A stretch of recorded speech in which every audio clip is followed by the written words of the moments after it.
So now we are in northern Norway, in Andøya Island. It's in 69 degrees north, close to the Arctic, at Alomar Observatory.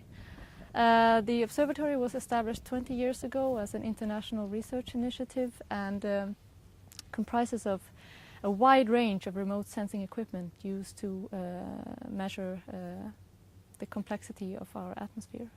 So we have several different remote sensing instruments here that are both active and passive. You have LiDAR instruments, radar instruments, and also these photometers and spectrometers doing measurements using the sun as a radiation source. Researchers from all over the world come here to this location to do measurements of the atmosphere at a latitude that's quite interesting, because we are close to the Arctic, which is said to be a more sensitive area, where changes in the climate happens more rapidly, and it's more it's very dynamic. So it's really interesting to follow what are the changes going on in this region.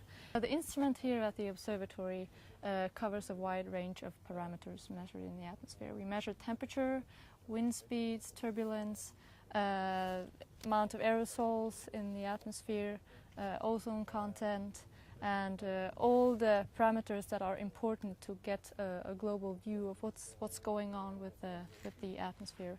Alomar has been measuring ozone for 15 to 20 years, so we're just now starting to be able to make some climatology.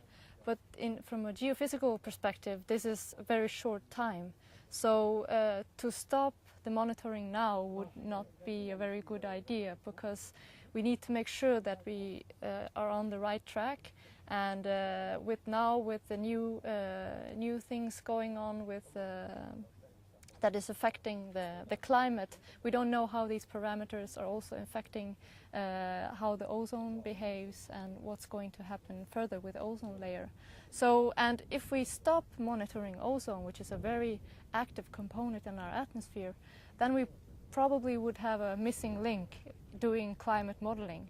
We have to have patience with these things, because you cannot measure for just some years and then expect that, okay, now we're finished. We need a very long time series with these kind of measurements, and it will be important in the future to have this kind of data to make the climate modeling be as good as it can be.